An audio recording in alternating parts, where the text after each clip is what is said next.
शहर के जाने माने रईस हीराचंद और उनकी पत्नी सुजाता की चमचमाती महंगी कार बंगाल की एक पुरानी बस्ती की सुनसान गली में एक बेरौनक से पुराने मकान के बाहर आकर रुकती है।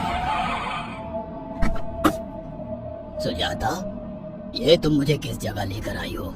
ये तो कोई गरीबों की बस्ती लगती है, यहाँ ऐसा क्या है? हीराचंद की कुछ भी समझ में नहीं आ रहा था कि सुजाता उसे ऐसी अजीब सी जगह क्यों लाई है, जिस मकान में दिन में भी अंधेरा दिख रहा था और धुआं उठ रहा था। आप मेरे साथ अंदर चलिए, सब समझ जाएंगे। यहाँ हमारी हर समस्या का समाधान मिलेगा।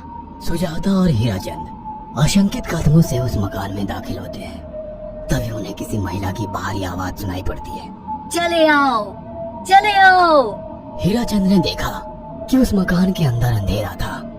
अचानक हीराचंद की निगाह एक कमरे की ओर पड़ी, जिसके अंदर हल्की हल्की सी रोशनी आ रही थी और उस कमरे के अंदर से धुआं उठ रहा था। शायद उस कमरे के अंदर आग जल रही थी।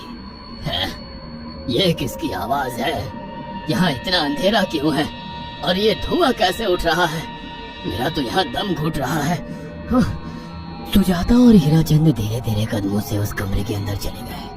अंदर वाले कमरे में बिखरे बाल वाली एक खूबसूरत सी बूढ़ी औरत सामने जल रही आग में एक मुर्गी की गर्दन काटकर उसका खून गिरा रही थी और मुर्गी का शरीर झटपटा रहा था।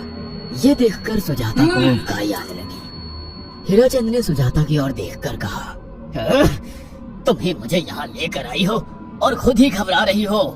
कौन है ये भयानक सी शक्ल वाली औरत और हम यहाँ क्यों आए हैं? अचानक उस औरत ने एक झटके में मुर्गे की गर्दन धड़ से अलग कर दी। ये देखकर सुजाता के मुंह से चीख निकल गई और सेठ हीराचंद भी सहम गया। वो बहुत डरावना नजारा था। ये अघोरा ताई है, ये हमें अपनी काली तंत्र विद्या से संतान सुख प्रदान कर सकती है, इसलिए मैं आपको यहाँ लेकर आई हूँ। कैसी बात करती हो? जहाँ बड़े से बड़े डॉक्टर सफल नहीं हुए, वहाँ ये मामूली औरत क्या कर लेगी? हीराचंद की बात सुनकर अघोरी ताई ने गुस्से से हीराचंद की ओर देखकर कहा, नादान हीराचंद, काली विद्या में इतनी शक्ति है कि मरे को भी जिंदा कर दे। संतान पैदा कराना कौन सा मुश्किल है? तुम्हें मेरा नाम कैसे पता? क्या तुम सच में हमें संतान सुख दिला सकती हो? तुम जितनी दौलत मांगोगी मिल जाएगी। अगर ये संभव है तो संतान का नाम सुनते ही हीराचंद की आंखों में चमक आ गई। वह संतान के लिए कुछ भी कर सकता था। तुम लोगों को मुझे एक नवजात शिशु लाकर देना होगा। मैं उस शिशु की बलि चढ़ा दूंगी और फिर वही शिशु तुम्हारे घर में फिर से जन्म लेगा। नवजात शिशु की बलि का नाम सुनते ही सुजाता और हरिचंद डर के मारे सिहर गए, पर उनकी आंखों में उनकी संतान का सपना ज्यादा बड़ा था। वो सब करने को तैयार थे। अघोरा ताई, आप जैसा कहेंगे हम वैसा करेंगे, बस हमें संतान सुख दिला दो। बिना वारिस के हमारी दौलत किस काम की? संतान सुख के लिए अंधे हो चुके सुजाता और हरिचंद अपनी नौकरानी शीला से एक नवजात बच्ची चोरी करवा के अघोरी ताई को दे देते हैं।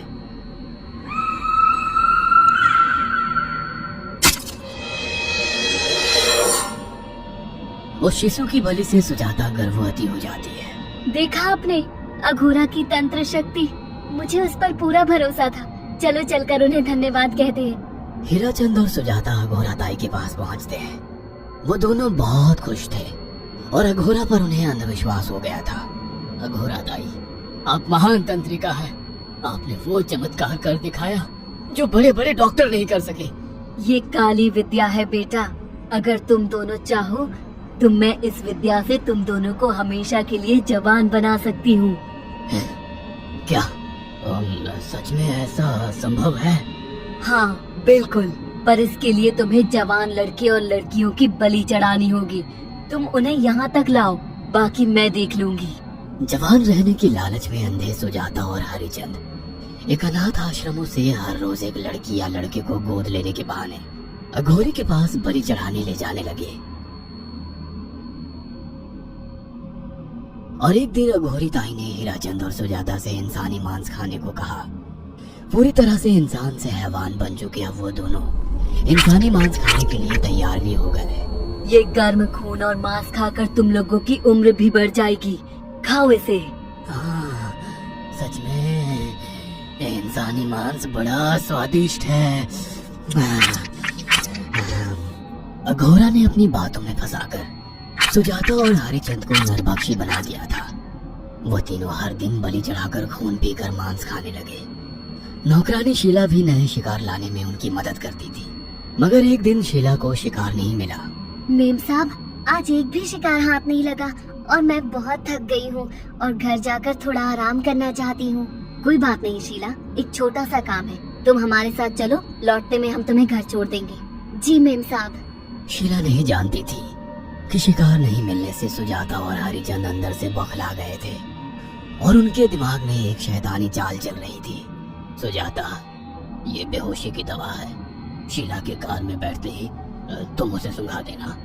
आज हमें इसी की बलि देनी होगी। इसने हमारे यहाँ का बहुत खाना खाया, अब हम लोग इसे खाएंगे। वैसे भी ये आगे चल के हमारे लिए खतरा बन सकती थी।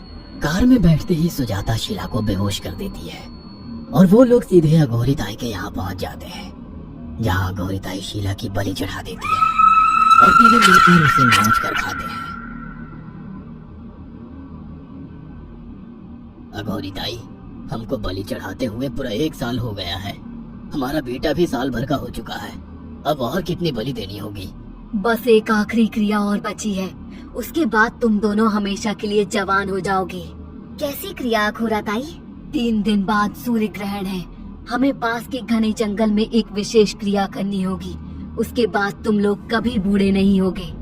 कितना अच्छा होगा, हम हमेशा जवान रहेंगे और सालों साल तक अपनी दौलत से ऐश करेंगे। हाँ, सच कहा। अघोरा ताई ने हमारे हर सपने पूरे कर दिए। 3 दिन बाद बंगाल के बियाबान जंगल में कोहरे और ओस से भीगे पेड़ों के बीच एक घने बरगद की बेलों पर कटे इंसानी सिर लटक रहे थे, जिसमें से खून टपक रहा था। काले जादू का सामान भी रखा था। कितनी भयानक जगह है ये, हर तरफ कटे हुए सर लटक रहे हैं। थोड़ी देर में सब समझ जाओगे। बैठ जाओ और मेरे साथ ये मंत्र दोहराओ। अघोरा, ये किन लोगों की कटी हुई गर्दनें हैं? आप यहाँ क्या करने वाली हो?